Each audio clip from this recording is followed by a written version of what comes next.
kwanza cha 15 mlango wa 15 murongo wa 20 na mstari wa 20. Aravuga ngo ariko noneho Kristo yarazutse niwe mugano w'abasinziriye.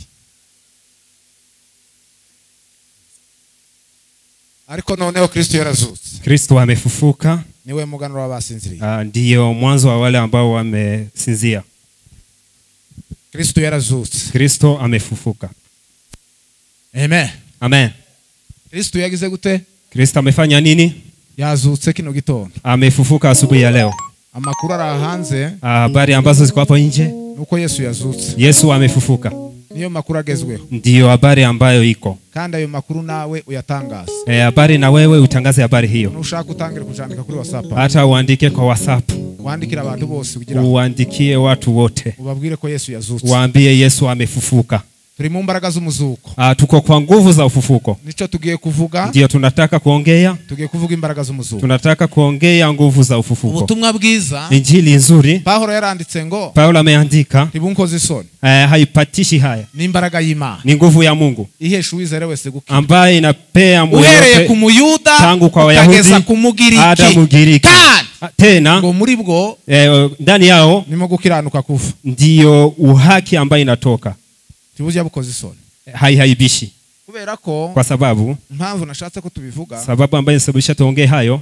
Nukubera ko ishingiro ry'ubutumwa bwiza. Ni kwa sababu msingi wa Injili rishingiye mu gufa. Ni kwa ajili ya kufa no kuzuka kwa Yesu. Na kufufuka kwa Yesu Kristo. Umuntu uzana ubundi butumwa. Mtu ambaye analeta injili nyingine butarubwo. Ambao si hiyo. Paulo yaravuze ngo. Paulo amesema avumwe.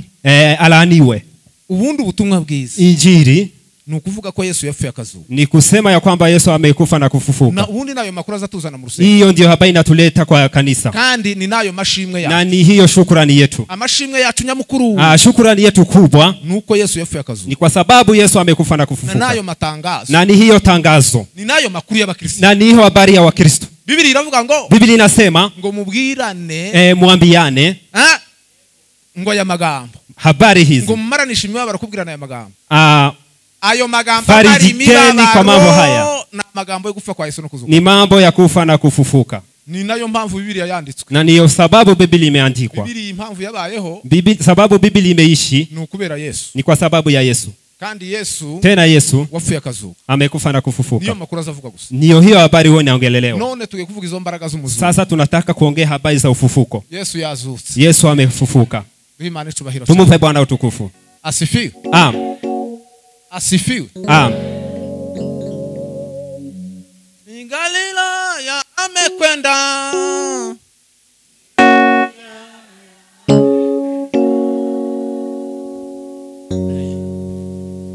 Bwana asifiwe. Amen. Njoni tumuone mshindaji.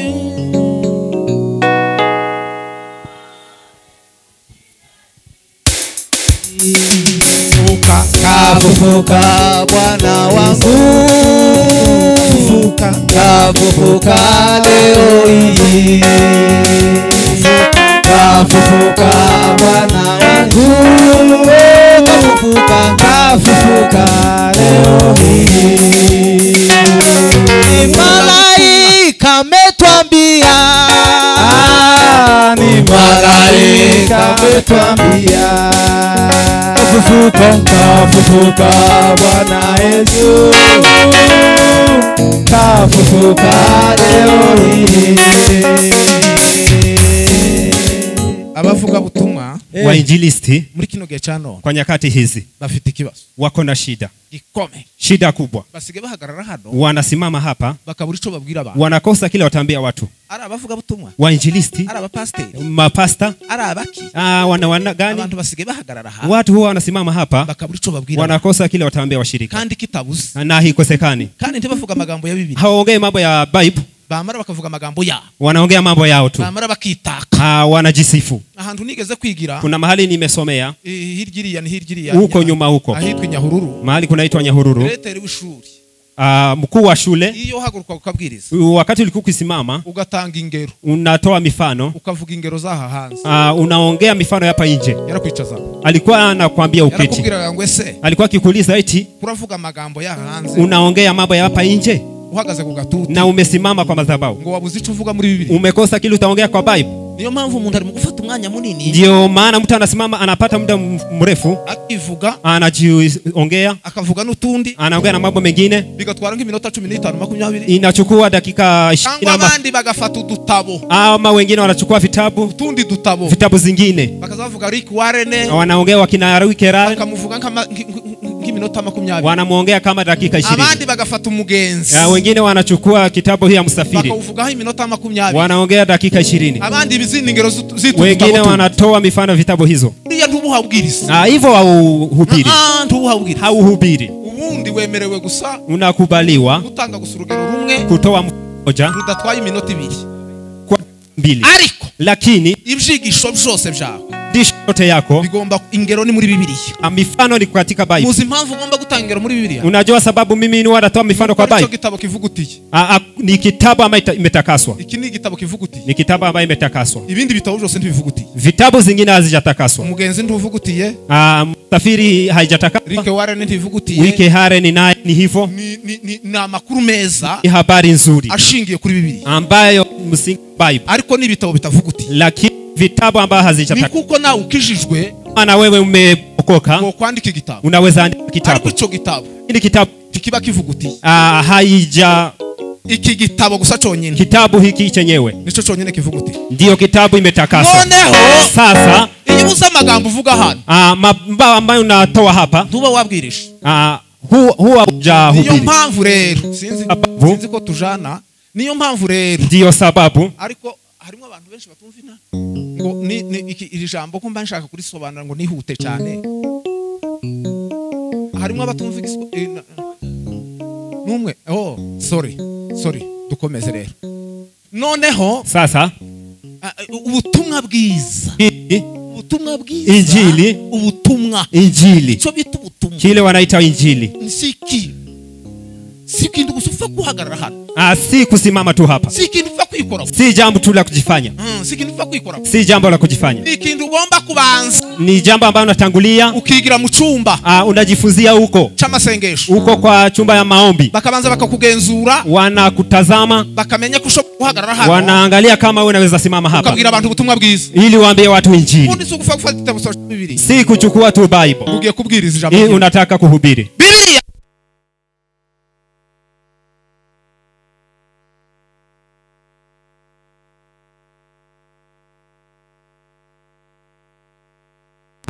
Msingi wayo kufa na kufufuka kwa Yesu, kufa na kufufuka kwa Yesu. Asifiwe. Amen. Wima mpe Bwana utukufu. Yesu ahimba.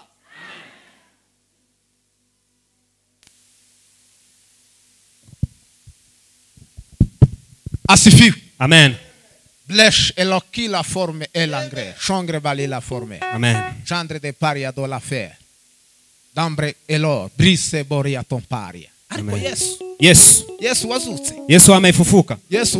Yesu ambaye amefufuka. Kandi nabyo na hayo bisaba kubihishurirwa. Ni kufunuliwa. Naratangaye, nimeshangaa, abagabo bose bo muri Bibiliya, wazee wote wa Bible bahishuriwe kuzuka kwa Yesu, wamefunuliwa ufufuko wa Yesu, kandi bamwe baguhishuriwe kutaraba, walifufuka kabla haijafanyika, imyaka ibihumbi n'ibihumbi, miaka ya maelfu na maelfu, bakaza babibona bakabona Yesu, walikuwa wakiyaona. Biblia inasema ngo Ibrahimu ngo ibyanditswe bye, maandiko matakatifu ngo byamubwirije bitarabaho, imemwambia kabla hajafanyika, ngo bimubwira yuko ikamwambia abanyamahanga, watu wa mataifa bazatirishwa no kwizera, watashinda kwa ajili ya imani, Yesu yafuye akazuka, kwa sababu Yesu amekufa na kufufuka. Nukubera iki? Kwa nini Ibrahimu ibyanditswe byarabamubwirije bitarabaho? Ibrahimu amefunuliwa hayo haja, nuko yizeye, ni kwa sababu ameamini, yizera zini imbaraga, akaamini nguvu zingine, imbaraga z'umurengera, nguvu zingine kubwa. Kuzuka niki? Kufufuka ni nini? Kuzuka, ufufuko nukuva mu rupfu, ni kutoka katika kifo ukinjira mu buzima, unaingia katika uhai. Ni umuntu wafuye, ni mtu ambaye amekufa, yamara kamasura kazuka, tena anafufuka, avuye mu rupfu, ametoka kwa kifo, yinjiye mu buzima, ameingia katika uhai. Kuzuka kandi niki? Kufufuka ni nini tena? Kufufuka ni imbaraga z'umurengera, ni nguvu kubwa, ni imbaraga zitagererana, ni nguvu ambazo hatuwezi fananisha, ni imbaraga ziteye ubwoba, ni nguvu ambazo zinatisha, ni imbaraga tudashiki, ni nguvu ambazo hatuwezi sema. Kuzuka kandi niki? Kufufuka ni nini? Kufufuka nukwigobotora, ni kujitoa mu ngoyi z'urupfu, katika kifo, mu ngoyi z'urupfu, katika kifo. Urupfu rugira ingoyi, Kifo huwa inakuwa na hari impfu nyinshi abantu bapfa kwa sababu kuna vifo mingi. Nukwigobotora Ni kujitoa muri izo ngoyi katika nguvu hizo. hanyuma rero Mara tena Biblia rero Biblia Biblia tumupe Bwana utukufu. ijambo rikomeye muri Biblia Neno kubwa katika Bible nukuzuka ni kufufuka. iyo aha usanditse ngo kuzuka Mahali kunaandikwa kufufuko havuyemwo muri Biblia ikitoka katika Bible bahakuyemwo wakitoa Biblia ntiyakwitwa Biblia hatuwezi yaba journal inaweza kuwa nukuvuga ngo cyabe igitabo kino kindi swanza kitabu kama zingine tujya dusoma umunsi umwe tukagiharara ambayo tunasoma siku moja tunaacha. nta muntu urasoma Biblia ngo iharara. Hakuna mtu ambaye amesoma Biblia na iachilie. Unaweza pata udhaifu ya kusoma ariko uko batangiye basoma lakini vile wameanza wakisoma kuva kera tangu kitambo tuza tukasoma tunaendelea kusoma yaza hararukwa uwezi achilia yaza hagajuka uwezi achilia mwizi mpamvu haguma hakaryoha unajua kwa nini inakwanga na utamu unajua utamu wa Bible ni nini nuko gusahanditse mu ijambo kuzuka ni kwa sababu kunaandikwa neno la ufufuko bitarimwo kama haliko ninkivaho dusoma ni kama habari zingine tukayihara tunaachilia tu. Haramuzi usoma makuru kabiri gatatu. Kuna mtu anaweza soma habari mara 3. Ariko bibiri. Lakini hii unasoma bikaryoha inakuwa tamu. Wasura gusomejo Ukisoma kesho tena bikaryoha inakuwa tamu tena. Niyo mpamvu harimo iryo jambo kuzuka. Ndio kwa sababu kuna neno hilo ufufuko. Paulo yabivuze kuri kile gice cha Paulo amesema hilo. Yaravuze ngo amesema wese abantu babwirizwa kuzuka. Watu wakihubiri mambo ufufuko. Ngo bajya babivuga hiki. Wanaongea nini? Abantu bamwe. Watu wamoja. Ndio bahagaze bari kubabwiriza ijuru kuzuka. Wakisimama wakihubiri juu ya ufufuko. Wanasema nini? Bajya babibwiriza. Wanaongelelea nini? Arababwira ngo ni. Akawaambia Kristo atarazutse. Kama Kristo hajafufuka. Ubutumwa tubwiriza. Hii injili ambayo tunahubiri ngo rubusa. Ni bure. Ndetse tena ngo kwizera kwacu ni yetu ngo kuba kubaye kubusa ni bure naye tena ngo ni Imana na Mungu ngo tuba tuyisinya binyoma tumemuita mtu wa Mungu tena aravuga ngo akasema ngo nabafuye muri twebwe na wale wamekufa ndani aba bariko bafa muri kino gihe watu wanakufa kwa saa hizi ngo barimbutse ni kama wanaangamia kandi ngo amara yamavuga ngo akasema tena ngo muri ubu bugingo kwa huu ngo niba Kristo mwiringira wenyine kama ni Kristo mnaamini mwenyewe ngo tuba turimbutse ni kama tunaangamia ni kama tumesamehe kama watu wengine lakini akamwambia Kristo amefufuka ndiye Kristo niwe wazutse mbere uko la wale ambao Biblia ivuga ko ari we wazutse mbere Biblia inasema ndiye amefufuka wa kwanza mu buryo busanzwe lakini kwa kawaida si we wazutse mbere si yeye amefufuka wa kwanza abazutse mbere ni barya ba Elia na ba Elisa bazo wale wamefufuka ni wakina Elia na wengine nabandi na Yesu yazuka na Yesu ambaye amefufuka wengine impamvu bavuga ko ari we muganura lakini kwa sababu anasema ndiye limbuko wabasinziriye ya wale wamesinzia nuko we yapfuye ni kwa sababu amekufa na akafufuka nubimva yirarangaza kaburi yake iko wazi muzoje Yerusalemu mkaende huko Yerusalemu muzosanga imva yirangaza mtakuta kaburi yake iko nubu ni muzima hata sasa niko hai kandi ntazongera gupfa hata milele amen ariko abo yazuye wale ambao wamefufuka wamefufua ariko barongera walifufuka tena wakakufa cyo gituma ari wazutse mbere ndio sababu ndiye amefufuka wa kwanza za muri Imana cyubahiro nyosha mikono haleluya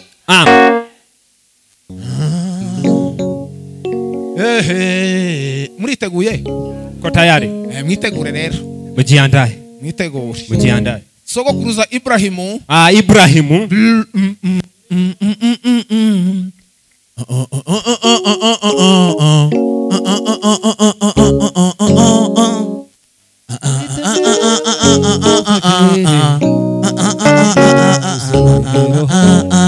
iyo ndirimbo ibaho hiyo nyimbo inakuanga ushobora kubibaho sasa nyiza ariko haijui lakini ariko kandi ivuga Ibrahimu inasema juu ya Ibrahimu sogokuruza Ibrahimu babu wa Ibrahimu mugabo wa kwizera mume wa imani tumuhe icubahiro tumupe Bwana utukufu kuriya Ibrahimu si umuntu Ibrahimu si mtu Ibrahimu si winu Ibrahimu si wa huku si wa huku hapana mugabo Imana Mungu yizeye amemwamini ikavuga ngo we akasema wewe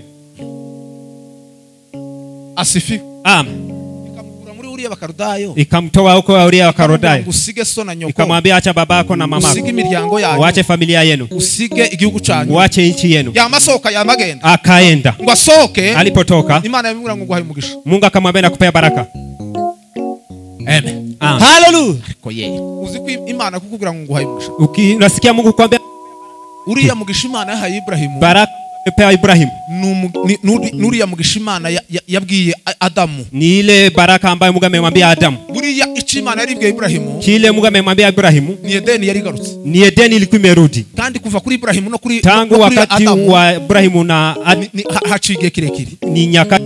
Buriya ni Edeni yari garutse. Ni Edeni ilikuwa imerudi. Muhe migisha 7. Ampe baraka 7. Muri iyo migisha 7. Kwa hizo baraka 7 harimo imigisha y'ibifatika.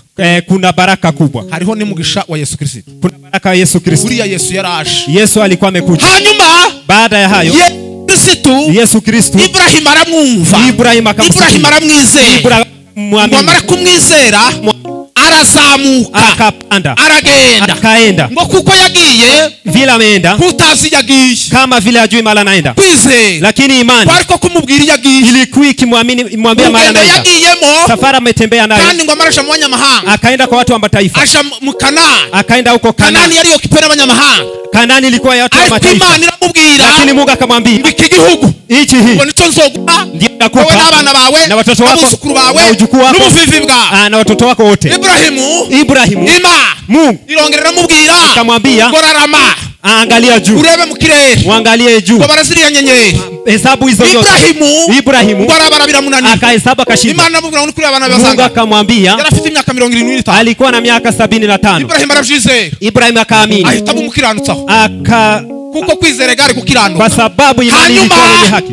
Ageje imyaka 90 baada ya miaka Imana iramubwira Mungu akamwambia ntuciswe Abraham hautaitwa Ibrahim ubaye Ibrahim unakuwa Ibrahim. Sishaka gushorana nawe sitaki kwenda na wewe sitwi iryo zina ungana naitwa jina hili. Yarabona Isaac alikuwa baada hajaona Isaac kamara Imana itangira kumuhamagara Mungu akamuita Abraham sekuruza w'amahanga babu wa mataifa. Ibrahim arabyitaba akakitika ngo abyitaba Imana alipoitika iramubwira ngo Mungu akamwambia izina ndyo muntu jina ndilo mtu ombeni nanyi mutapewa na baba yenu musenge muzahabwa n'Imana yenu. Ariko Imana Isaac lakini Mungu wa Isaac na Ibrahimu na Yakobo ni umuriruza wakira wose. Hapo ndiyo moto inawaka. Ni umuriruza wake. Hapo ndiyo moto inawaka. Urabo bagabo batatu kwa hao wazee watatu. Yesu ahimbazwe. Amen. Ibrahimu ngo aramanuka. Ibrahimu akateremuka. Abwira Sara. Akamwambia Sara. Aramubwira ngo Sara. Akamwambia Sarai. Tumupe Bwana utukufu. Sarai yahoraga we mu gikoni no mu mahema aho alikuwa huko kwa chicken. Ariko ngo Ibrahimu yaramusanze. Lakini Ibrahimu akamkuta huko.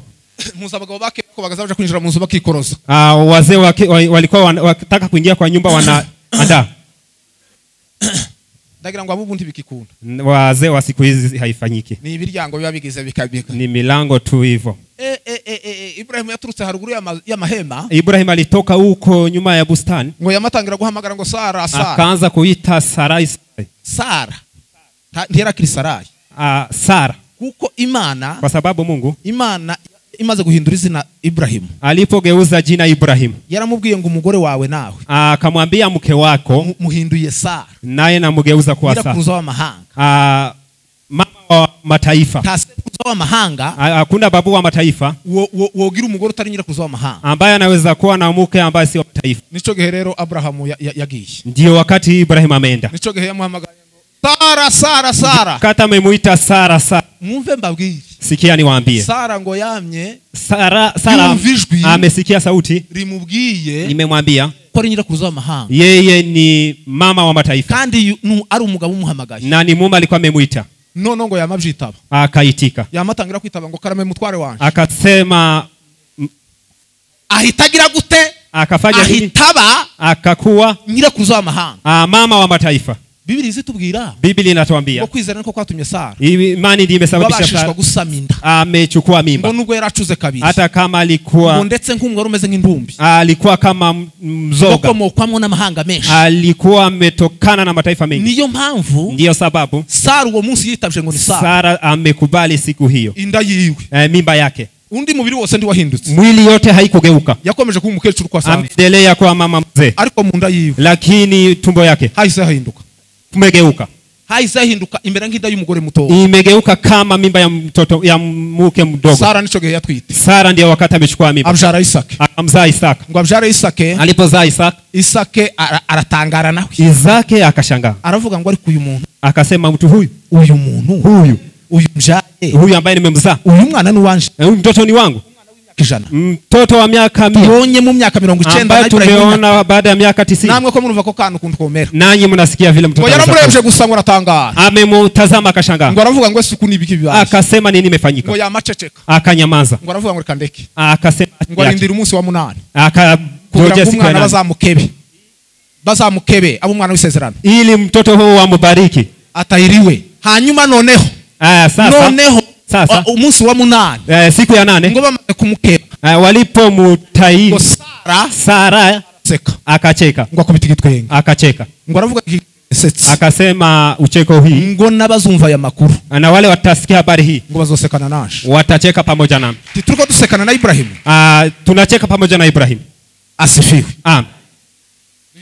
Tumupe Bwana utukufu.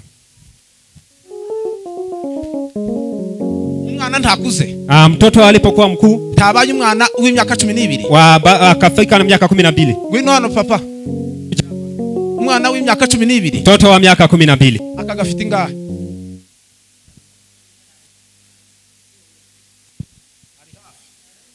Ari hafi kugeza. Ako karibu kwa Isake yarutaga habukeye. Isaki alikuwa mkuu kuliko huyu. Ano kana gute? Mnaangalia mtoto huyu. Anako murabona gute? Mnamuona aje? Kugira ngo wamwirwa ari we mwana wenyine ufite. Na ni yeye mtoto alikuwa na yeye mmoja. Imana ikakubwira ngo uyu mwana Mungu akakwambia wende. Ni wewe ugiye kumwica. Ni wewe unataka kumuua.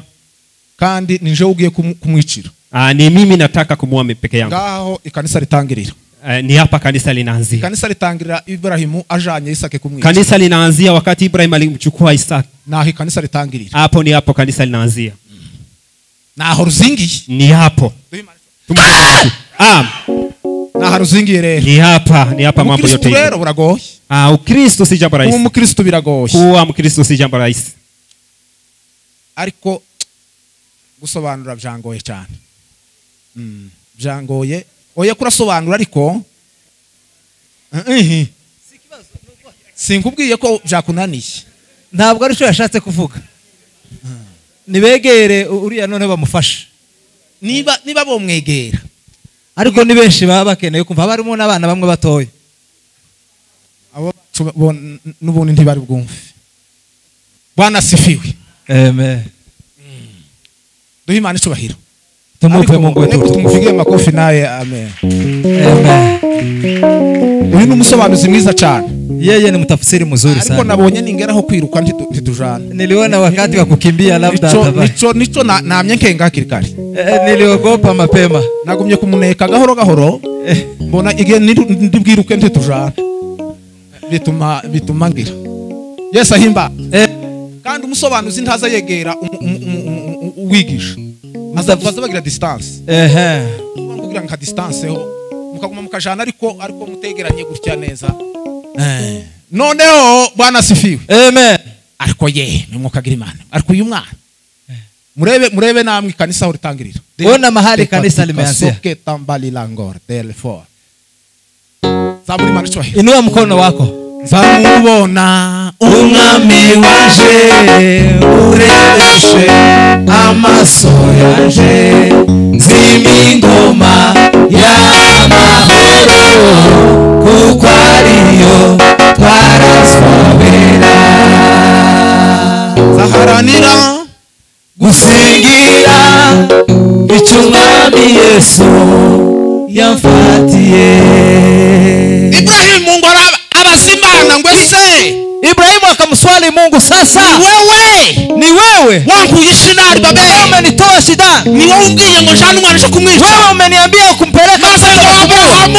Sasa Abrahamu ngo yibaza ibyo bintu akajiuliza sana, baravuga ngo ariko wamana, lakini akasema Mungu. Biblia zibivuga, Biblia inasema ico ni kigeregezo ngo Ibrahim, hiyo ilikuwa ni mapigo sana ambayo yageragejwe cha nyuma, mashindano ambayo alipitia ya mwisho. Tusome mu Hebrania, tunasoma katika kugira ngo atsinde urugamba ili tuweze kushinda. Maze ngo uyu mwana kisha mtoto huyu yarazi hakukuwa na habari, kwamaze ngo aramushorera, kisha akampeleka. Tugende twende. Umwana aramushorera. Mtoto akampeleka. Amujana Moria. Akampeleka kwa mlima Moria. Bari bavuye Beersheba. Walikuwa wakitoka Beersheba. Urugendo rw'iminsi 3. Safari ya siku 3. Akamureba, akamwangalia, akamwitegereza. Akamwangalia vizuri. Murareba ukuntu uyu mwana afite igikundiro. Unaona vile mtoto anapendeza. Ukuntu ameze neza. Na vile yeye ni mzuri. Kuko umwana ungana gutya. Kwa sababu mtoto kama huyu. Uyu mwana ungana gutya. Mtoto kama huyu. Niwe mwana ugira umunyenga kuruta abandi bose. Yeye ndiye mtoto kwa kujifurahisha kabisa. Amaze kugira hano. Kwa sababu akisha kuinda juu, abatangiye nko kugagaraho bukeye. Anaanza kujiweka kanguvu. Gatoya na kakiwa kadogo sana nako kaba kataragira.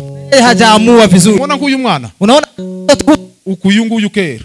Sasa huyu ukuyukera asigaye agenda inama na nyina. Huyu sasa yeye huwa anafanya shauri na mama yake. Kukera basigaye bamakora inama neza. Umwana w'umuhungu wewe anafanya shauri kabisa. Kunyina zaya mamwicaza kamugendera inama. Yeye huwa ana ukata shauri. Uko barakora inama, uko baragamba se. Unamkuta yeye na mama yake wanaanza kuambia baba ukuyukera nyina aramwizeye. Huyu anamwamini mama. Isaka yaramaze kwizerwa na nyina neza, amaze kuvuga ngo nanje. Isaac alikuwa mwaminifu kwa mama yake. Imana icubahiro cyane. Mtukufu ni wa Mungu. Asifiwe. Amen. Noneho ntimuzi ko uyu mwana wacu yokama. Huyu mtoto kwetu si ng'ombe. Uyu yokama. Yeye anaweza kukamua ng'ombe. Yokama. Kweli. Asifiwe. Amen.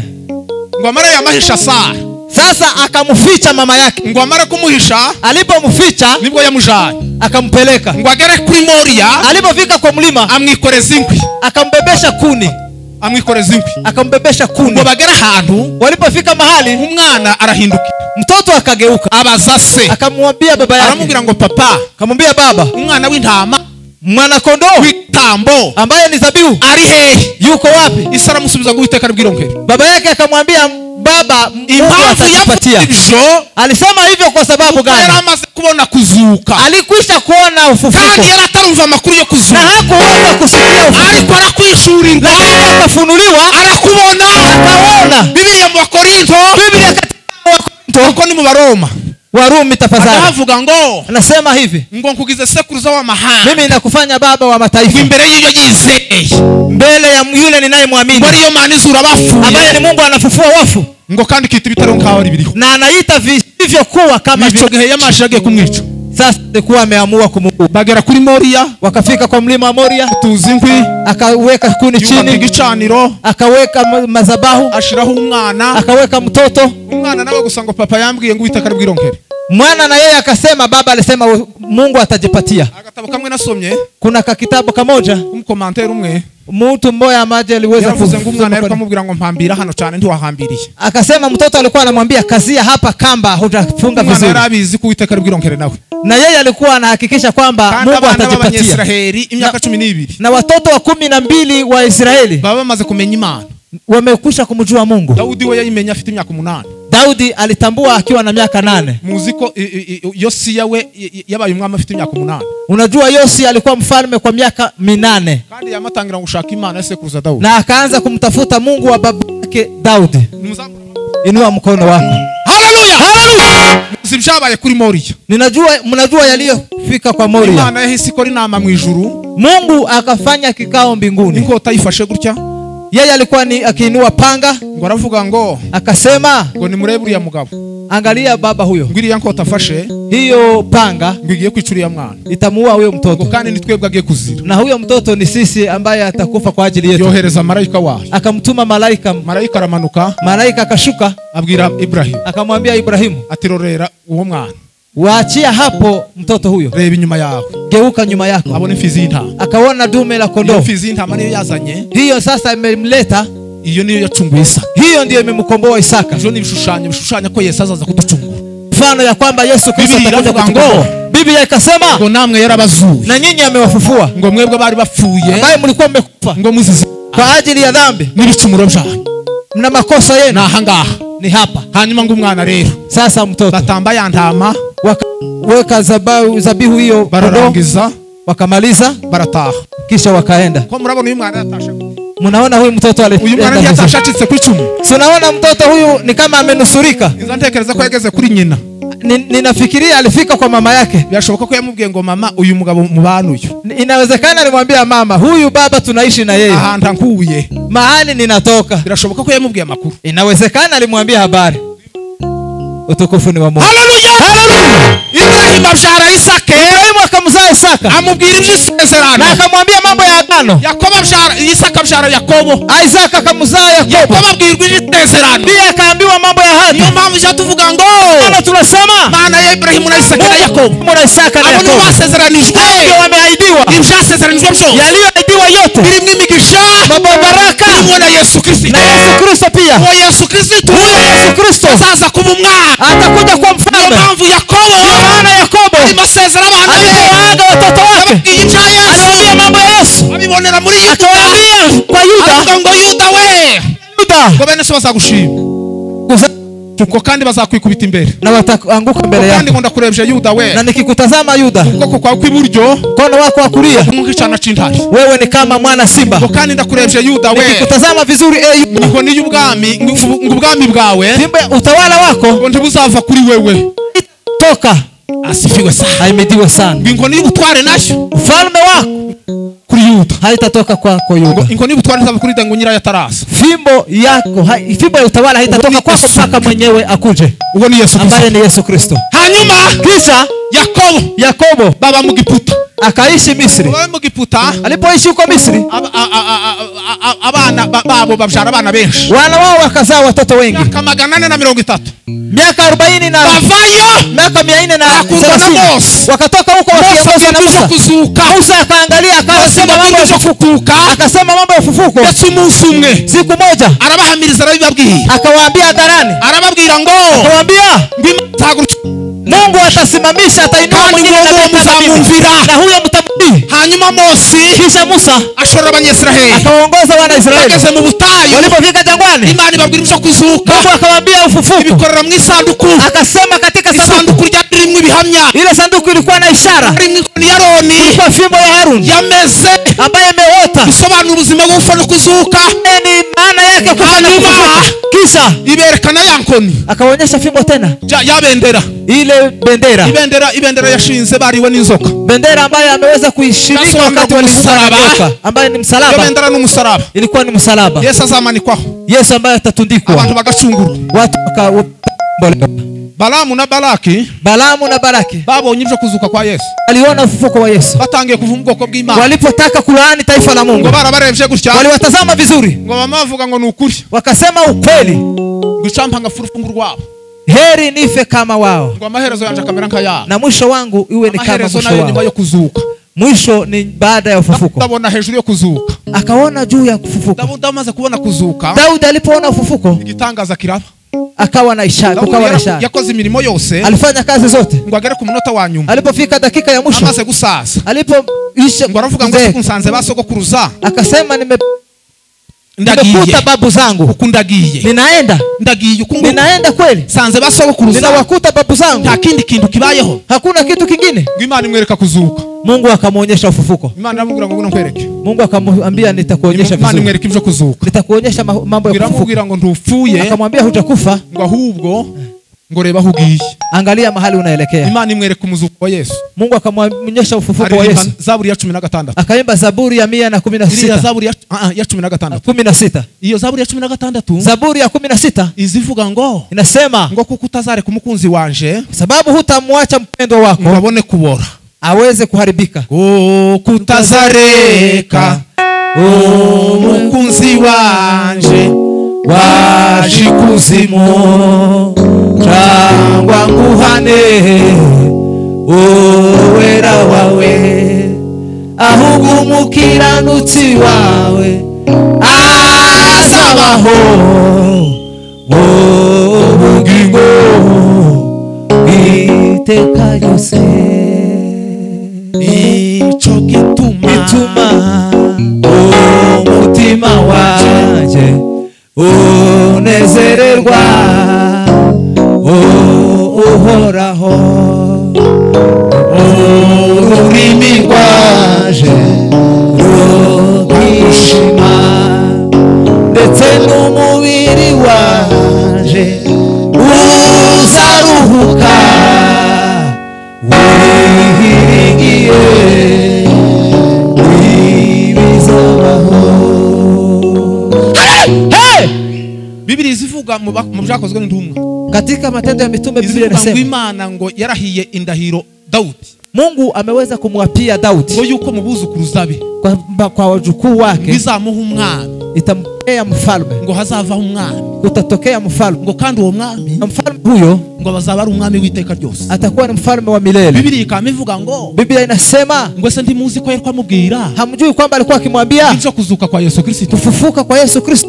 Hanyuma bahanuzi ngo bazi, kisha manabii walipokuja bahanuye gusimja kuzuka, walitabiri mambo ya ufufuko, bagaza bibona bikiri kure, walikuwa wakiyatazama kwa umbali. Biblia izivuga ngo, Biblia inasema ngo babiroraga biri kure, walikuwa wakiyatazama yakiwa mbali, bakabyishimira, wanafurahia, ngo bakavuga yuko abashitsi nabimwe, wanasema wao ni wageni na wasafiri, kandi ngo abavuga batyo, na wanaosema hivyo bashakaga kondishwa kuba nziza, walikuwa wakitamani makao yao ya Yesaya, mpaka katika unabii wa Yesaya hanuraho biracika, akatabiri sasa ya ajabu. Hanyuma noneho kugeza kuri Malaki, kisha Malaki na yeye Yesu aravuka, Yesu akazaliwa, Yesu arakura, Yesu akakua, Yesu ageze igihe ca nyuma, Yesu akafika mwisho, Yesu baramufata, Yesu akamshika, bamufata mu gashamba k'Getsemani, katika shamba la Getsemani, bamujana ku musaraba, wakampeleka msalaba. Igihe bamujanye ku musaraba, walipompeleka msalabani, aho niho ntangiriye kubwiriza rero. Hapo sasa ninaanza mahubiri yangu, ndatangiye kubwiriza, ninaanzia hapo mahubiri, kandi hasigaye minota mike cyane, na nina habari na dakika chache. Iyi minota mbwirije, iyi minota mvuze niyo nyinshi, dakika hizi ninamaliza labda ndiyo nyingi. Kucho nashakaga nukugira ngo mbanze mbere kahi bikomo, lakini nilitaka kuwaonyesha mwanzo wa mambo. Tugeze ku musaraba, tunafika msalabani. Jewe nawe twarababariwe, jewe nawe twarababariwe, twarababariwe, jewe nawe twarababariwe, jewe nawe twarababariwe, jewe nawe twarababariwe, jewe nawe twarababariwe, jewe nawe twarababariwe, jewe nawe twarababariwe, jewe nawe twarababariwe. Male elole le malite Yesu kumusaraba yadupfiriye twese, yaduje n'Imana iwe datawa twese, iwe wavutsemo, yewe nawe twarababariwe,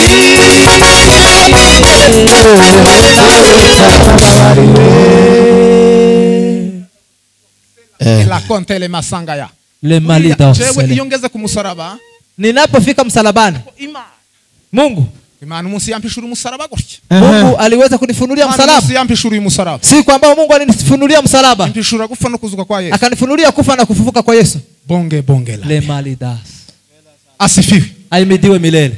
Mrimje yaravuze ngo turashima Imana, mwimbaji akasema tunamshukuru Mungu yuko twavuke ku ngoma y'umwami wa Yesu, vile tumezaliwa katika utawala wa Yesu Kristo. Tuvukira ku ngoma ya Satani, ingekuwa katika utawala wa Shetani, ngo none tuba twihebye, tungekata tamaa. Ngo Yesu tumukunde cyane, Yesu tumupende sana. Umuntu wese, kila mtu yeyote, umuntu wese uzukora amanyanga, kila mtu yeyote ambaye anafanya makosa, agakora ibintu bibi, ambaye anafanya mambo mabaya, mubagire ikintu gikomeye, niwaambie jambo la muhimu. Umuntu wese uri mu gukora ibintu bibi, mtu ambaye anafanya maovu muri kino gihe cyane, katika nyakati za leo, Yesu Kristo yarafukazuka, na Yesu Kristo alikufa na kufufuka, afite kibazo gikomeye, yeye akona shida kubwa sana. Umuntu uza wumva ubutumwa, mtu ambaye anasikia habari njema hizi sahinduki, na yeye habadiriki. Yesu Kristo yarafuye akazuka, na Kristo alikufa na kufufuka. Si uwo muntu ameze gute? Mtu huyo ni namna gani? Uwo muntu aba ameze gute? Mtu huyo yeye ni namna gani? Gituma abavuga ubutumwa bazabaza. Kwa nini wahubiri wanakuja? Bakabwiriza iby'ubutumwa bwiza. Wanahubiri habari njema kandi bakavuga ko Yesu yafuye akazuka, na wanasema vile Yesu alikufa na kufufuka. Ariko abantu ntibahinduka, lakini wanadamu hawabadiriki. Ntimuzi ko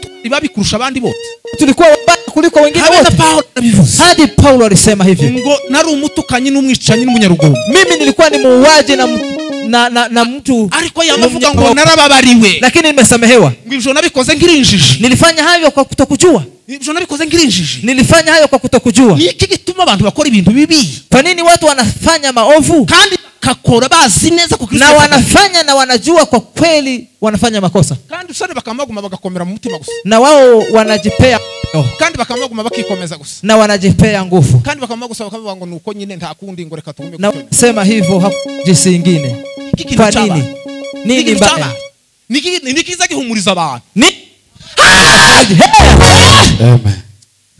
ndashaka ko twumva amakuru. Ningetamani muweze kusikia habari. Iki abantu bazabikomezaho bakavuga ngo kwa nini watu huwa wanajipea moyo? Jewe ntari umukristo. Mimi kama si ukristo sinoza mu kanisa. Siwezi kuja hata kanisa. Tibishoboka. Hapana. Inzi ko hari ikintu kishinja. Nikijisikia kujilaumu kwa kitu kimoja. Biblia ngo niba imitima itabacira urubanza. Biblia inasema kwamba mioyo yenu kama haijawashitaki kitu chochote. Turatinyuka imbere y'Imana. Kama haijawalaumu. Nyinyi ni inzi ko hari ikintu kishinja. Nikijisikia kuwa kuna kitu kinanizuia. Sinoza gusenga. Siwezi kufika kanisani. Kuko gusenga si itegeko. Kwa sababu kushiriki kanisani si sheria ama amri. Turi kumwe cyane. Tuko pamoja. Onga kumusaraba. Tora. Nicole bari sans port de la fesse. Uko abantu bazabumva neza. Lakini watu huwa wanaelewa vizuri. Abantu bazabumva makuru y'Imana. Watu huwa wanaelewa habari za Mungu. None mureke mbabwire. Nitawaambia. Umuntu yokora icaha. Mtu huwa anaweza fanya dhambi. Akamara icumwero agikora. Wiki yote inaisha. Akamara ukwezi. Na mwezi inaisha. Yamara kaza gusenga. Na kisha anakuja tena kanisani. Akamavuga ngo rekanze gusenga nicara. Na anasema wacha na mimi niende nikae na dhambi yangu. Kandi yamara kaguma gasha. Na anaendelea kuungua. Kuko iconzi neza. Kwa sababu ninajua vizuri. Ubutumwa buzabutwika. Habari njema huwa inachoma. Ariko gasha wewe ntunoge. Unachomeka lakini wewe huko nini? Unavuga ngo ubutumwa bwiza ni. Unafikiria habari njema ni nini? Ubutumwa bwiza ni gukura abantu mu byaha. Habari njema ni ya kuwaondoa watu kwa dhambi. Ubutumwa bwiza bwaje gukura abantu mu byaha. Habari njema ni kuja kuwaondoa watu kwa dhambi. Hari abantu bari mu kwigisha ibintu by'ubuntu. Kuna watu ambao wanahubiri vibaya ya neema. Tibishoboka ndibishoboka. Haiwezekani. Ibyo ni ibinyoma byambaye ubusa. Hiyo ni uongo mtupu. Ubuntu bundi busobanuye iki? Maana ya neema ni nini? Tubisobanura grace. Maana ya neema ni neema. Grace isobanuye iki? Grace isobanuye ngo n'ubutunzi bw'Imana bwo mu rwego rwo hejuru. Ni utajiri wa Mungu wa hali ya juu. Grace ni iki? Neema ni nini? Imana ico yaduhaye ni iki? Alichotupea Mungu ni nini? Imana yaduhaye Yesu. Mungu alitupea Yesu. Ese mu yandi magambo yaduhaye umuti. Yani alitupea dawa. Ariko iyo muganga guha umuti na daktari akikupea dawa aza guha amabwiriza yo kunywa ya miti. Na anakupea hata taratibu za kuchukua dawa. Tuliweza kupewa dawa. Niyo grace. Hiyo ndiyo neema. Muri iyo grace, lakini kwa neema hiyo tugomba kunywa imiti dukurikije uko muganga yatubwiye. Lazima tuchukue dawa hiyo tukifuatisha sheria. None abantu bakamavuga gusongo twarababariwe. Na wanadamu wanasema tumesamehewa imeisha. Nivyo.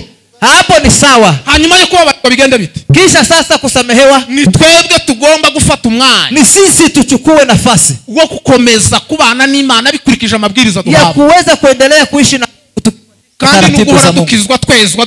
Na tukiendelea kutakaswa na kuokolewa na kutakaswa. Gituma abantu batari mu kwezwa. Kwa nini wanadamu hawatakasiwi? Niki gituma abantu bari mu kuba mu rusengero ntibezwe? Kwa nini watu huwa kanisani lakini hawatakasiwi? Niki gituma abantu bari mu kuvugwaho amakuru? Kwa nini watu huwa wanaongelewa habari mbaya? Niki gituma abantu bari mu kukuvugaho amakuru? Kwa nini watu wanakuongelea vitu vibaya? Niki gituma abantu bari mu gukora makosa? Kwa nini watu wanafanya makosa? Niki gituma abantu wanafikiria wanafanya mambo ambayo hayastahili? Yesu Kristo yafuye akazuka. Yesu Kristo alikufa na kufufuka.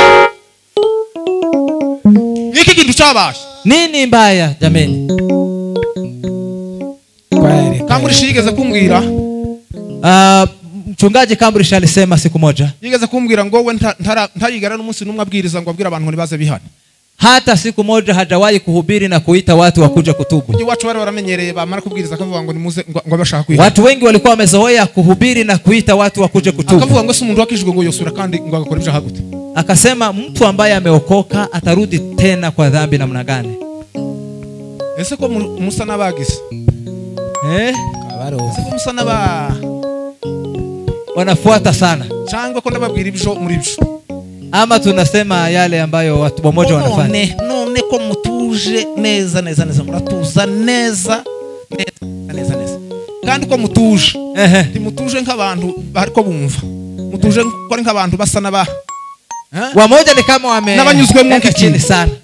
Yesu yarazutse. Yesu amefufuka. Ubutumwa tuvuga, habari ambayo tunaitangaza nubwo gukiza abantu ni ya kuokoa watu. Niyo mpamvu Paulo yavuze, ndio maana Paulo akasema ngo yakwemera kitanga ngo gafa. Anaweza kukubali na kujitoa na kufa bakizwe ili ndugu zake waokolewe. Tunashaka kwa abantu bakizwa. Tunatamani watu waokolewe. Imana yaduhamagariye. Ndio Mungu ametuita. Bakizwe. Tuokolewe. Msalabani. Bwana sifiwe. Msalabani. Bwana sifiwe.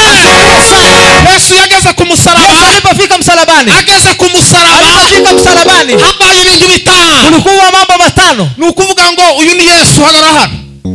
Bangu hagara hano. Simama kidogo hapa. Fanya mikono yako. Muri barya bamujanye ku musaraba. Nyinyi ni wale ambao wamekuja kumsulubisha. Mukomeze mudidibuze none ibindi byinshi. Nyinyi mtaendelea kuwa kama mnamuangamiza. Yesu hari abamukoreye ibintu biteye ubwoba. Yesu alikutwa na mambo ya ajabu. Urugendo niko ngikubagura rw'imisi 3. Safari hii ya siku 3 nitawaelezea kidogo ili tuweze kufikia ufufuo wa watakatifu. Kisha nitawaambia yale mtafanya. Kintu chabaye cha mbere ku musaraba. Neno la kwanza lifanyika hapa msalabani. Patakatifu ngeriya huko katika hekalu Yerusalemu. Ngo wahisugira gute? Umwenda wahisuta mu kabiri. Lilipasuka mara mbili. Ngo bagaraje kutoda no guhangahanga. Walijaribu kushona na kujaribu kukusanyisha tena. Umwe wavyanditseho, mtu mmoja aliandika hivyo. Aravuga ngo bagaraje kudoda ngo inshuro 600. Ati walijaribu mara 600 kushona. Ngo bakama udoda, wanashona bakitsa. Wanafikisha chini. Ngo bamara kwitsa. Walifikisha chini. Wari umwenda ukomeye. Na ilikuwa ni nguo ambayo ni ya kitambaa ngumu. Amaze ngugakaka. Na yeye inaanza sasa kuteketeka. Inafanya hivi mara moja na katika tena. Bari bafite ikibazo cyuko bari bwicwe. Walikuwa na shida kwa sababu watauawa. Kuko bari barinze urusengero. Kwa sababu ndio walikuwa wamechunga hekalu. Bamba bavuga ngo kuturapfuye. Wanasema tunakufa. Bagareza guhangahanga birananira. Wanajaribu kukutanisha tena inakataa. Yesu ali ku musaraba. Yesu alipokuwa msalabani. Icabaye cha kabiri. Neno la pili lifanyika hapa. Ibitare byari bibundika imva zabe. Miamba iliyofunika kaburi za watakatifu. Ibitare byari bibundika imva zabe. Miamba iliyofunika kaburi za watakatifu. Kuri Abeli. Tangu wakina Abeli. Amaze ngo biramenagurika. Pasuka.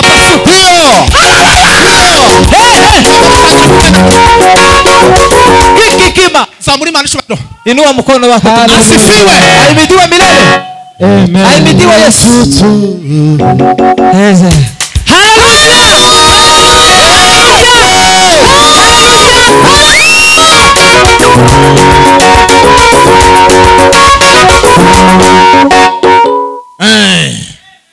Mureke mbabwira makuru. Niwaambie habari. Yesu yazutse no. Kristo amefufuka leo. Kandi bitare biramenagurika nona. Na miamba itapasuka leo. Hari bitare byabundikiye ibintu byawe. Kuna miamba ambayo imefunika mambo yako. Byabundika ibisubizo byawe. Imefunika majibu yako. Muri iki giterano cy'amashimwe. Katika mkutano wa shukrani. Hari ibintu byabigiye kuzuka. Kuna mambo yako ambayo yatafufuka. Yesu ahimbaza. Asifiwe milele. Imbaraga z'umuzuko yarageze hariya ke. Sikia nguvu za ufufuko alipokuwa msalabani. Tulimbekola forme la kela. Na Paulo mwenyewe anabivuze. Paulo mwenyewe akasema. Bibasha gukora ibiruta cyane. Anaweza kuyafanya sana. Dusaba nivyo twibwira. Zaidi ya yale tunayaomba na tunafikiria. Kama vile nguvu zilivyo ndani yetu tunafanya. Nguvu hizo zinafanya ndani yetu. Ni imbaraga z'umuzuko. Ni nguvu za ufufuko. Utukufu ni wa Yesu. Asifiwe. Ahimidiwe milele. Hallelujah. Buri gihe nje yongeye gusengera abarwayi. Ninapotaka kuombea wagonjwa. Sinza nsengera umurwayi ntavuze umusaraba. Siwezi kuombea mgonjwa bila kutamka msalaba. Za muri manisho bahiro. Inua mkono wako. Habe no muri kicumweru cashitse harabikisi. Hata last week kuna wale ambao wamepona. Iyo usengeye umurwayi gutyo. Ukiombea mgonjwa kidogo hivi. Uri kuhamya imibabaro Yesu yagize. Unakiri na kuhakikisha huzuni za Yesu.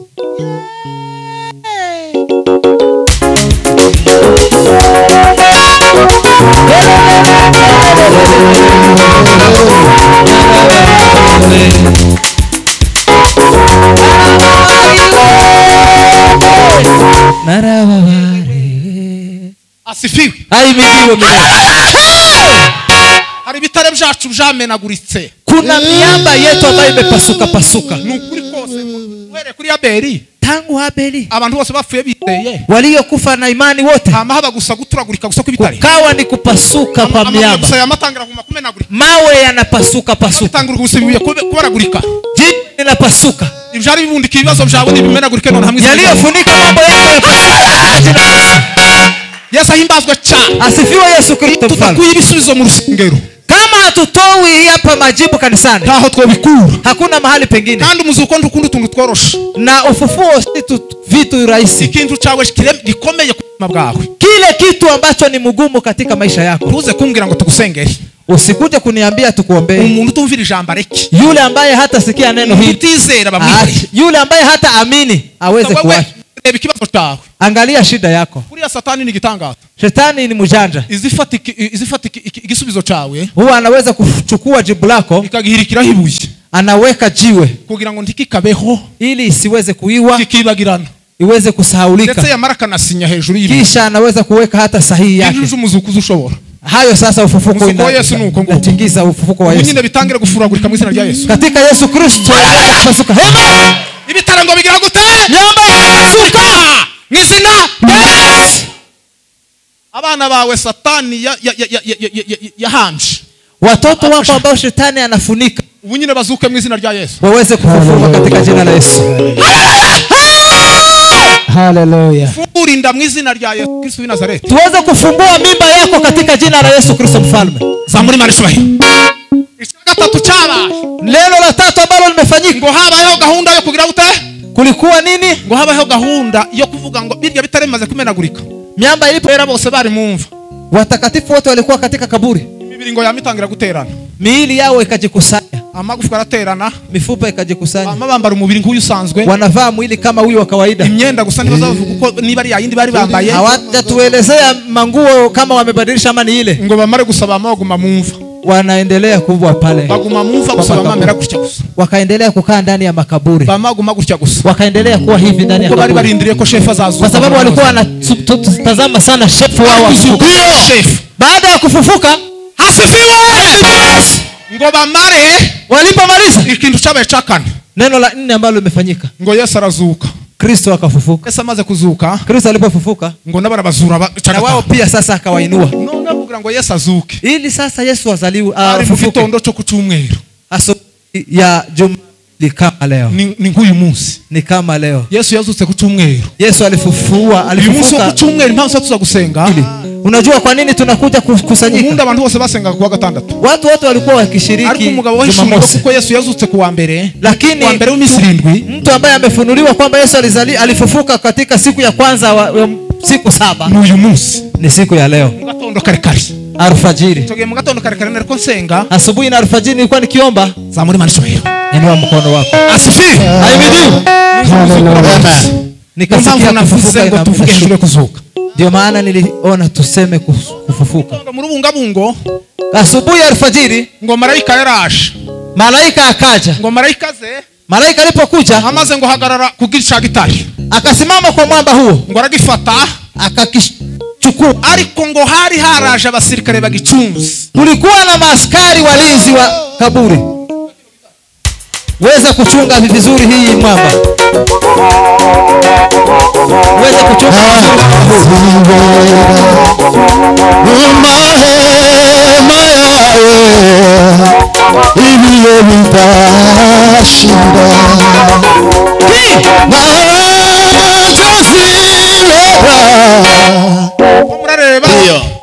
usengo barafashe bazana n'igitare ngo bashiraho. Waliweka kaburi kisha wakaleta mwamba tena. Ngo bamare bashiraho n'ubushishi. Wakaweza kufunga tena mara ngo ibintu bidedere bikome ili iweze kuimarika kabisa. Ivyo nje umuzukuzo kumwe. Ufufuko unapenda.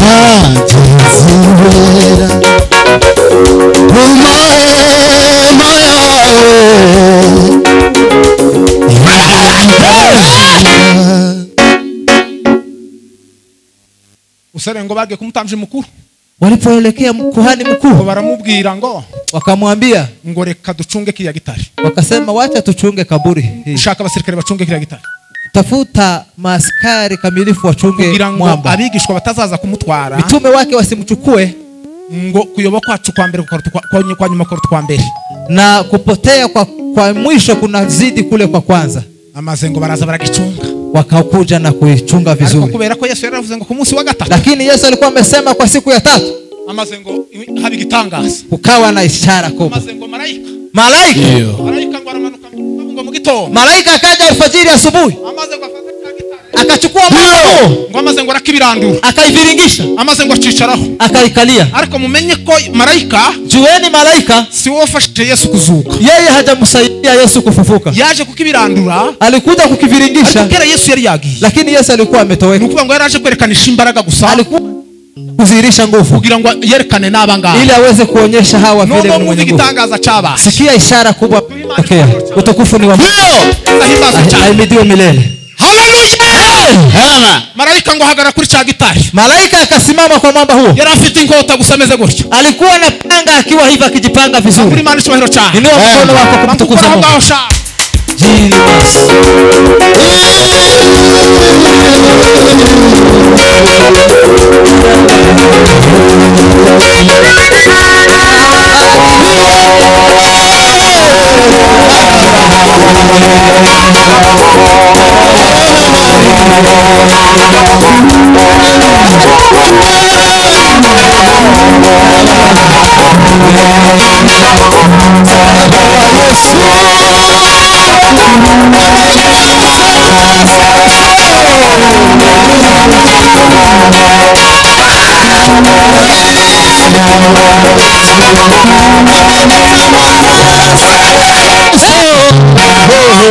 abadamu barimwo ba Martha na ba Maria kina mama wa Martha na wa Maria ngo bari ibo wao tibigeze ngo batandukana hawakuachana hata kidogo ngo bakomeje gusenga waliendelea kuomba n'umubabaro mwinshi na huzuni nyingi kandi usarize ko bagejeje Yesu kumusaraba neza walikuwa mpaka msalabani bahageze ni bake lakini wamitume walifika hapo ni wachache Yesu bamaze kumuhamba bahise bagenda walipomzika Yesu baratawanyika baragenda wakatawanyika na kwenda ariko abagomere ngo bagumje kuba hamwe lakini wamama wakaendelea kuwa pamoja ushize nababwiye imbaraga z'abagore niliweza kuwaambia nguvu za kina mama abagore gusango banyoguma kuba hamwe hao wamama wakaendelea na umoja wao ngo ariko bafite agahinda kenshi lakini wakiwa na huzuni nyingi muri ico gitondo asubuhi hiyo Komentari zazivuga ngo mwandishi ambaye aliweza kutafsiri ngo bari bavuye muri nibaturi walikuwa kitoka katika maombi ya asubuhi ngo bamare bavugana wakasemezana wariko lakini ngo twagiye gusura imva ya Yesu si tuendelee kaburi ya Yesu ngo tujane n'ibihumura byiza tuweze kupeleka ngo tuje kureba twende kuangalia ngo tuje gusura kukwashira ibihumura neza tuweze kuweka manukato jama bihurirana neza nuko malaika kera yagize gute inakutana vizuri na vile malaika aliweza kufika niteguye mumejiandaa amaze ngo babadamu kicha wa mama hao ngo baraza gahoro wakakuja pole ariko ngo bafite ubwoba lakini wakihofu sana ngo barikubona tubirandura cha gitari lakini wakisema nani ambaye atatuondolea hiyo mwamba abangaba basirikare bo kera bahwereye barahanga maaskari wao wamekufa kabisa babagore rero baza gahoro wa mama wakakuja pole muze gahoro wakisemezana na huzuni nyingi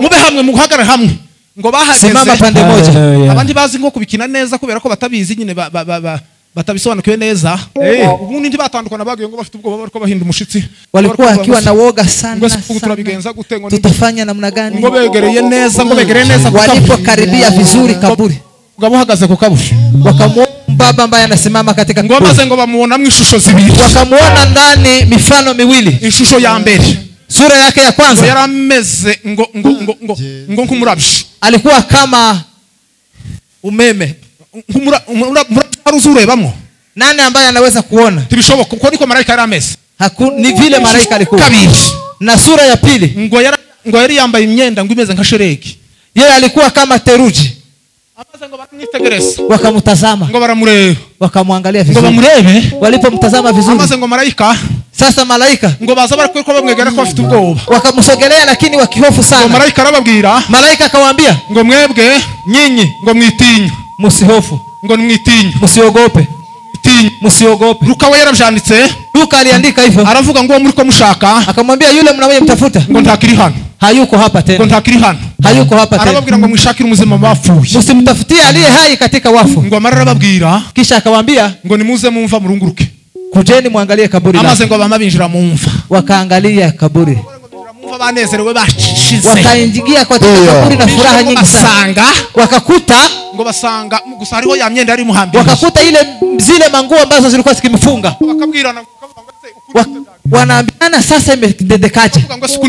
Sasa na namna gani? Malaika ngo arababwira. Malaika akawaambia ngo murabyiboneye. Munaona peke yenu. Ngo nimugende mubwire. Endeni mwambie abantu bose. Watu wote. Ngo mubwire n'intumwa. Mwambie hata mitume. Ngo mubabwire yuko. Mwambie kwamba ngo Yesu yazutse. Yesu amefufuka. Ngo kandi. Tena ngo arababanziriza. Atawatangulia. Ngo kujigalilaya. Kufika Galilaya. Ngo bariko baramureba. Hao wanamtazama. None babigize ibyishimo ngo bivanzemo n'ubwoba bw'injishimo. Wana furaha lakini furaha ya woga. Aya makuru ni gutukura. Wanasema habari hizi ni namna gani? Sasa walipokuja wanawake hao ndio watu message bwa mbere. Wao ndio kwanza kupeleka habari. Yesu yazutse. Kama Yesu amefufuka. Asifiwe. Wale wanawake hawakuweza kusimama. Waliweza kukimbia.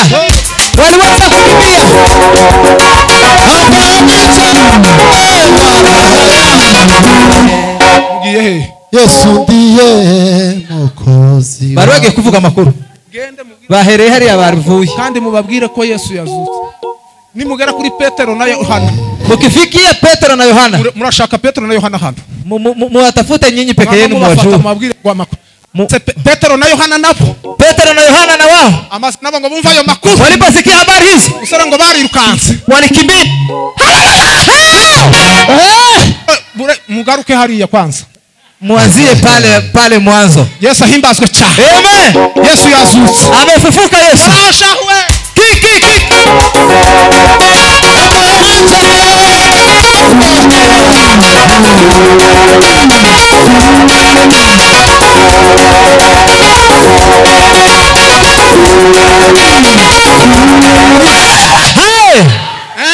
Ukoze niho nashakaga. Ukoze ku rutoki rwanje. Imana ishimwe. Mungu asifiwe. Imana ishimwe ko Yesu yazutse. Mungu asifiwe vile amefufua Yesu. Ishimwe ko Yesu yazutse kabisa. Asifiwe kwani Yesu amefufuka. Ayo na makuru y'impamo. Hiyo ni habari ya ukweli. Haleluya. Jela sela fo. Ayo na makuru atabamwe kuvangirwa. Hiyo ni habari ambayo hauwezi kukosea. Andi makuru yose abamwe ibinyoma. Habari zingine unaweza kukosea. Ikinyoma namwe. Lakini habari ambayo haiwezi patikana uongo. Makuru yo kuvuga inkuru nziza. Ni habari ya njema ya Yesu Kristo. Umutima wawe none. Moyo wako leo harinjira makuru mazima. Uweze kuingia. Ugize iminsi wumva ndi makuru. Labda umesikia habari zingine zisubirwa ndi makuru. Umeambiwa habari nyingi sana. Ariko iki gitondo. Lakini asubuhi ya leo hari amakuru aza mu mutima wawe. Habari njema zije ndani ya moyo wako. Mwiruke namwe.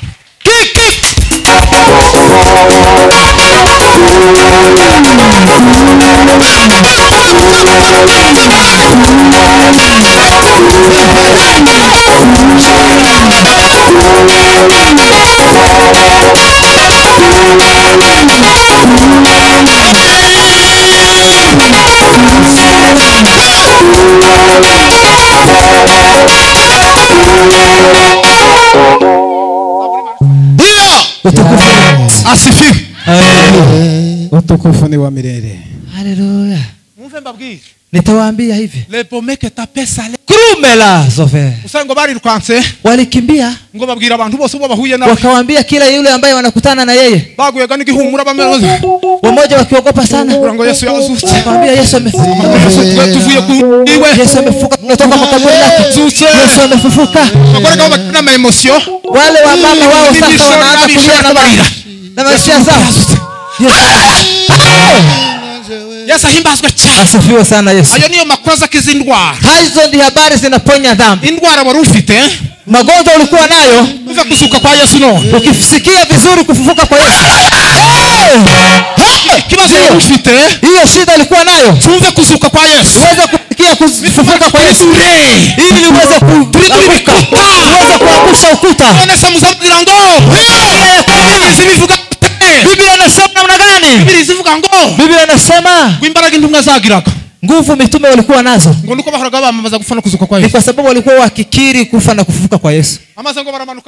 Wale wa mama sasa wakashuka. Wende mkiambia wanadamu watu habari zenu.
Paulo yaranditse.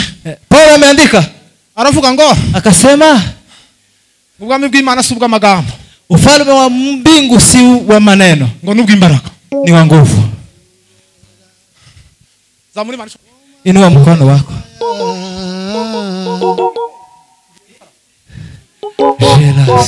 Mwishwe kuri. Nyamurenge bakiboshwe gutya watu ambao bado wanafungwa ama wanajifunga.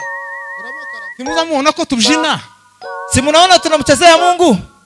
Asifiwe. Ahimidiwe. Ikinyafura cy'abanyamurenge we. Ungwana. Ukuko turavuga umuzuko mwamye mu babagabo b'abanyamurenge nyine mwamye mutuza gutya. Ikinyafura pamoja ni wangwana sana. Ko turavuga umuzuko uko nguko. Tunasema kuhusu ufufuko. Icyakora umuntu azasinda icyo yanyoye. Lakini mtu kile ambacho umekunywa ndicho. Amen.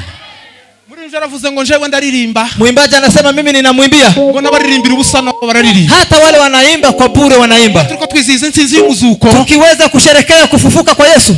Egetangaza kiba cyabaye. Ishara zimetendeka. Bonge la belle sans. Kilima la kosi la vrolo.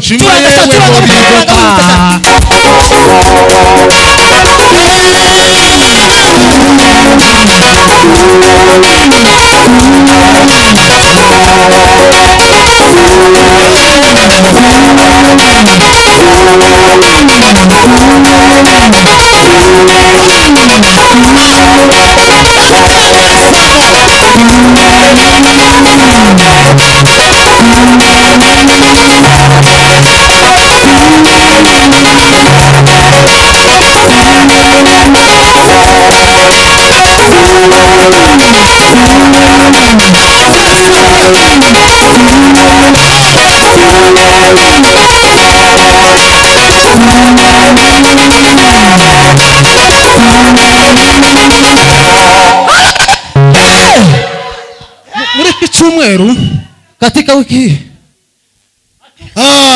Hallelujah, hallelujah. Hari umugore wabyaye. Amen Yesu. Kuna mtu amejifungua. Katika wiki hii. Hari umugore wabyaye ngo mara kubyara ucyo mukore cesarienne. Alizaliwa akifanywa upasuaji. Ngo mara ya Masara. Akashikwa na akarukwa na akili. Ya marwara bisasa. Akawa mwenda wazimu. Asifiwe. Amen. Iyo turiko tuvuga Yesu, tunaposema Yesu wafuye akazuka, ambaye alikufa na kufufuka, tuba tuvuga ibintu duhagazeho. Tunasema mambo ambayo tunaweza kuyasema mara tena. Kandi mureke mbabwire. Mwambie mara tena. Uyu munsi, siku ya leo, ni wize urabona igitangaza cy'Imana. Ukiamini utaona ishara za Mungu.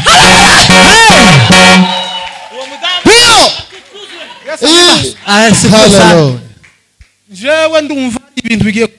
Mimi ninasikia kuna vitu vitatendeka. Titwarangiza yubire nya. Hatuwezi sherekea miaka 7 ngo hareke kuba hibitangaza. Kukosekane maishara. Bishoboka. Haiwezekani. Ibyo ntibirimo. Hayo haiwezekani. Ngo amare barampamagara. Wakanipigia. Bati uyu muntu ya fasi. Wakaniambia mtu amekuwa mwenda wazimu. Bimeze gute? Wakaniambia, nikauliza vile ilivyo. Umugore alikuwa aje kwita mu muhanda kugira ngo imodoka zimugonge. Alikuwa anataka kuenda kwa barabara agongwe na gari. No ureba umuntu wabyaye ufite igisebe barahambira n'imigozi. Ya mtu ambaye ako na kidonda amepasuliwa wanafungwa na mikanda. Kanda wari na mahali alipo na ahantu hatari kigere n'abanyamasengesho ko bara ahantu mucera gati. Ni mahali wako mahali ambao wasogeleani na waombezi. Imana ishubahiro cha tukufu wa Mungu. Amen. bampamagaye ndi mu bukwe ahantu, walinipigia nikiwa kwa harusi mahali muri cyumweru cyashize. Katika wiki ambayo imepita. Ndasohoka mpagara hanze. Nikatoka kidogo nikasimama nje. Gazumuzuko ni gitangaza. Lakini nguvu za ufufuko ni ajabu. Ijambo nabwiye abo bantu. Niliwaambia watu hao. Nababwiye ngo Yesu Kristo yarapfuye arazuka. Niliwaambia Yesu Kristo alikufa na kufufuka. Niba yarazutse Yesu Kristo, kama alivyofufuka Yesu Kristo, turabagabo guhamya ivyo ngivyo. Sisi ni mashahidi wa hayo. Amaze ngo mara ndamusengera. Kisha nikamwombea. Mure handu mu kindi gihugu. Alikuwa mahali kwa nchi nyingine. Za muri manishohera. Ni wa mkono wao. Uku ni muzima. Sasa hivi yeye Amen. Ukari mukumpamagara buri munsi na mu gitondo yampamagaye ati pastor ati uku ni gute alinipigia hadi leo twarakize none tumepona none niba sasa kama umepona muzuguma guduhamagare nze umbahamagare kuguti niko gari kwambira mu gitondo n'umugabo wiwe n'abantu nyine none tugire gute nanje nyine iyo mbonye beno imba mu professor na mimi nikona huyo kama huyo professor kumubwira ubutumwa bwiza ni kama nabahatika kuona mwenye nitaambia habari njema. Wewe ari umuntu udafatika w'umunebwe beno ariko naramwigishije yamambwira ngo umbwire icyo ushaka banza umbwire kukijijwe gucya gucya. Akaniambia niambie kile unataka, nikamwambia number 1 niambie kama umeokoleka vizuri. Arashushe afite hivi sasa yeye ni mumoto kabisa. Wowe neza asigaye nk'umunsi umwe cyangwa ibiri. Hiyo siku moja labda ama miwili ngo mugeze ku musaraba. Afike msalabani. Yesu ahimbazwe. Asifiwe Yesu. Timuona ko abantu bazasengera abandi.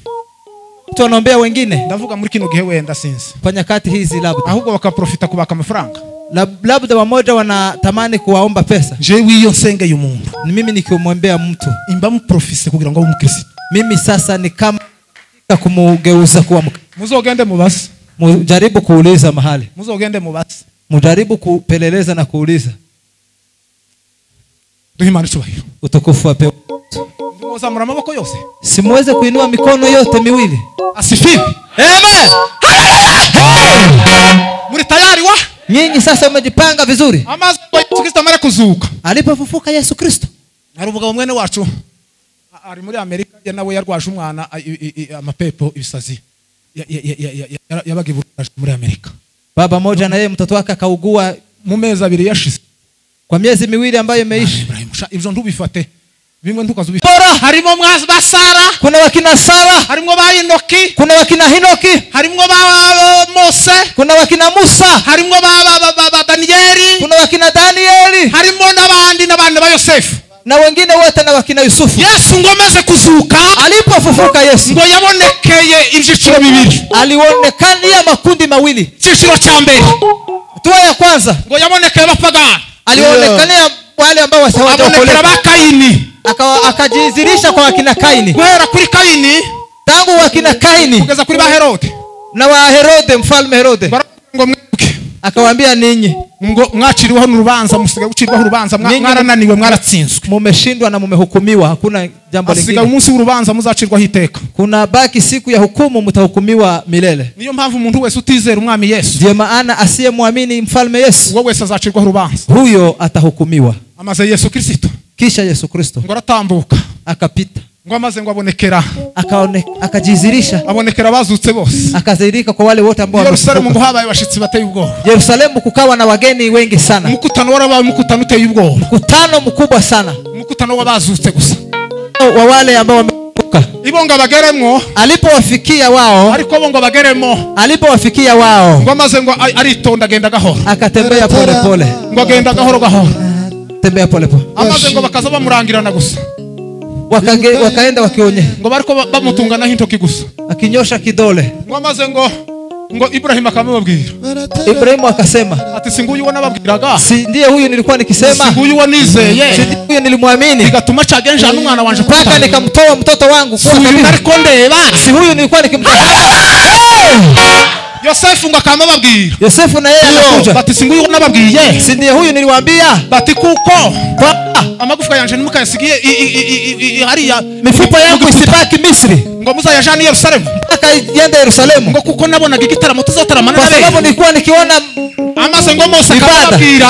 Musa na yeye akasema nguyu uwo nababwiraga. Ndiye huyu nilikuwa nikiwaelezea. Nizahagurutsa undi muhanuzi umeze nkanje. Kama nitaleta tena nabii kama mimi. Amaze Rusa akamubabwira. Ruth naye anasimama. Ruth akamababwira. Ruth naye anasimama. Singuyu babwiye. Ndiye huyu niliwaambia. Cyatumye nanga gusima. Amen. Ni sababu gani nilikataa kumusongeza kama kuvuga ngo? Nikasema ngo ngomba kuja iwabo. Nitaenda kwao. Ngo kabubwoko bwabo. Ikiwe taifa lao. Ngo ni Imana ya bikaba Imana ya. Na Mungu wangu awe ni Mungu wake awe ni Mungu wangu. Mbabwira. Si ni huyu nilikuwa nikisema. Ngo Rahabu nawe. Rahabu nawe anakuja. Mbabwira ngo singuyu. Anasema si ndio huyu. Singuyu wonizeye. Huyu nilikuwa nimemwamini. Ndio abatasi. Naambia wapelelezi. Ngo nibasezeranye isezerano. Wewe kuniaidia ahadi. Si isezerano nashaka. Si hii ahadi nilikuwa nikitafuta.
Tunatamatisha.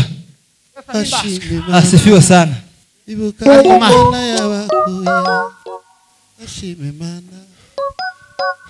Baratarama, baratarama, bashimimana. Baratarama, baratarama, bashimimana.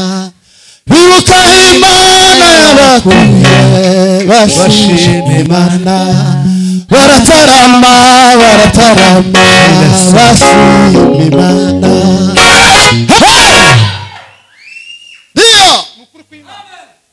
Nukuri kose kikiganza ko numva kiriko gisha. Asifiwe. Ahimidiwe Yesu Kristo. Ninasikia mkono wangu ni kama umewaka moto. Umuzungu mwe yigeze kumpanurira. Kuna nabii mmoja mzungu aliniambia hivi. Twigaga hari. Wakati tulikuwa tukisoma. Akazambwira mukirimi cy'Icyongereza ntarakimenya neza. Nilikuwa sijajua mzungu. Akambwira akampanurira. Akanitabiria. Namubwira ngo sindiko numva. Ninamwambia mimi sielewi. Usare muziko yahinduye mu ndimi. Mnajua aligeuza kwa ndimi. Kandi yari umukobwa umuntu wa Amerika. Alikuwa yeye ni mtu mweusi lakini Muamerika. Ngo ahindure mu ndimi. Alipogeuza katika ndimi. Abariho numva. Nikaelewa. Icyo yari kwambwira niki? Alichoniambia ni nini?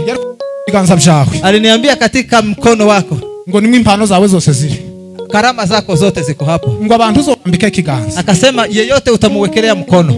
Ariko Mana Ibrahimu. Lakini Mungu wa Ibrahimu. Ndio. Mungu wetu apewe sifa.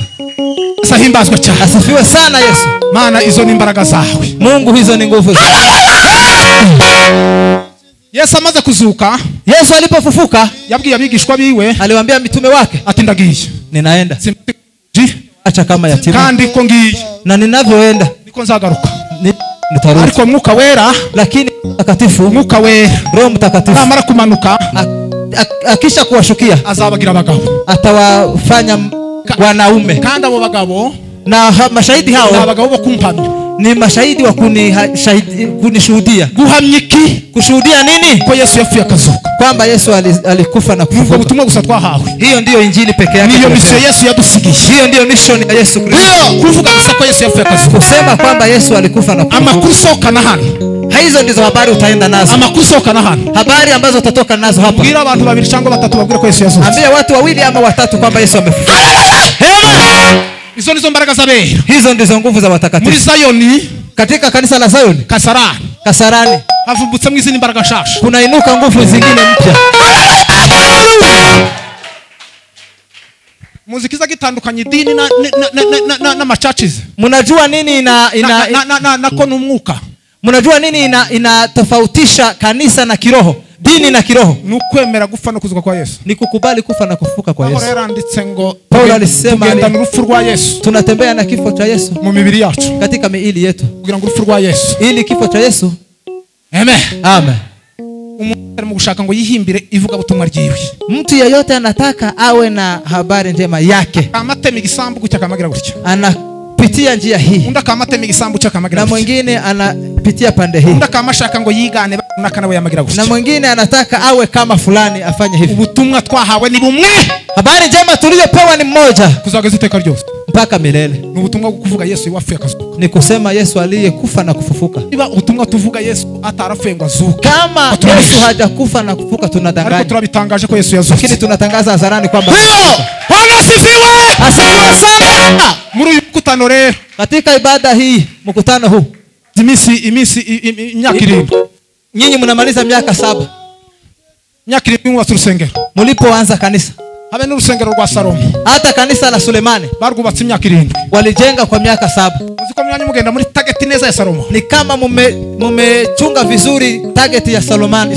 Salomo bujuje urusengero mbishize. Wakati walijaza kanisa miaka 7 kwisha, ngo bagiye kurwinjiramo gutya. Walipotaka kuingia vizuri, umuriro wamye uruvugamo.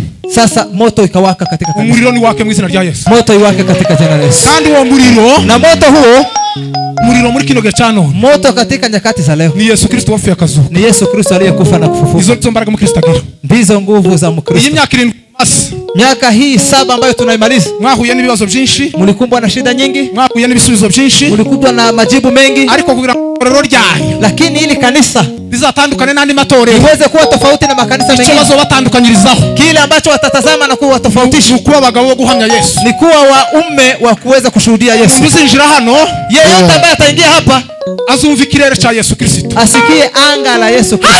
Haleluya! Wengucuranga twizihiza umuzuko wa Yesu Kristo. Hanyuma tuterekea kisha nimuzamuri Imana cyubahiro. Inua mkono wako kwa mtukuza Mungu. Yesu ahimbazwe. Amen.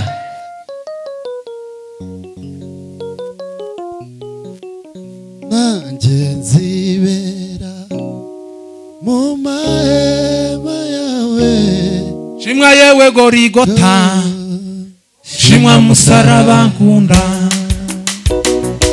shimwa naza ariko cyari Yesu, shimwa yewe Gorigota, shimwa musaraba nkunda, shimwa naza nziza mwami Yesu, shimwa yewe Gorigota, shimwa musaraba nkunda, shimwa naza nziza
mwicare kaeni.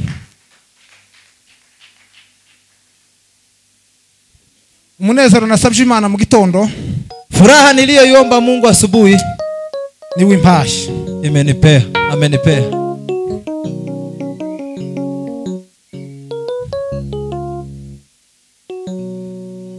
Ndanezerewe, ninafurahi. duhe Imana icyubahiro. Apewe sifa Mungu wetu. Asifiwe, asifiwe sana. duhe Imana icyubahiro. Apewe sifa Yesu Kristo.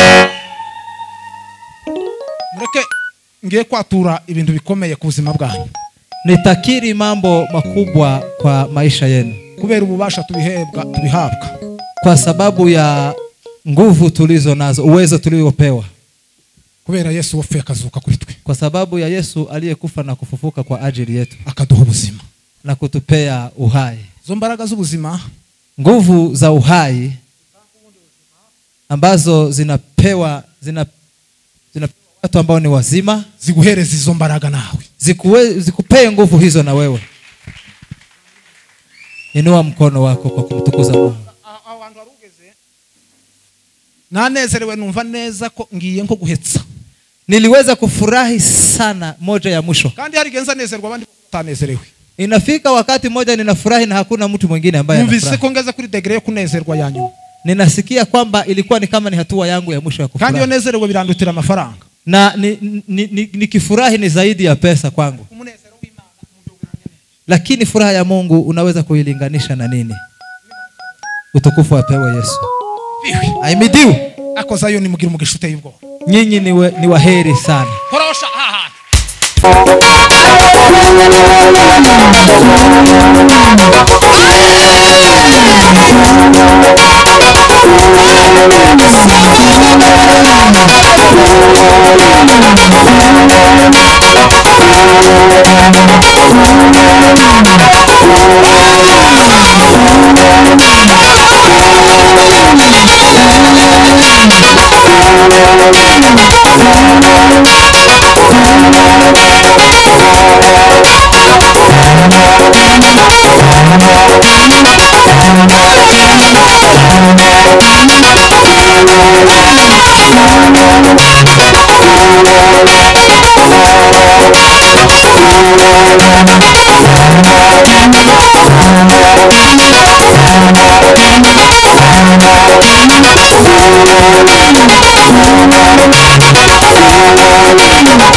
Mwami mwizina rya Yesu.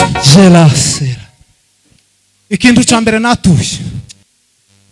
Gosha. Lambela teke sangwe. Zibela